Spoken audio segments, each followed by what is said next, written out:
You ask Tiger to solve. This deals with linear equations with one unknown.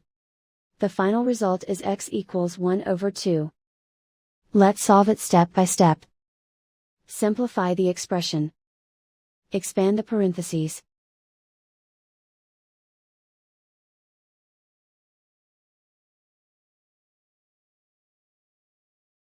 Simplify the arithmetic. Group all constants on the right side of the equation. Subtract 1 from both sides. Simplify the arithmetic.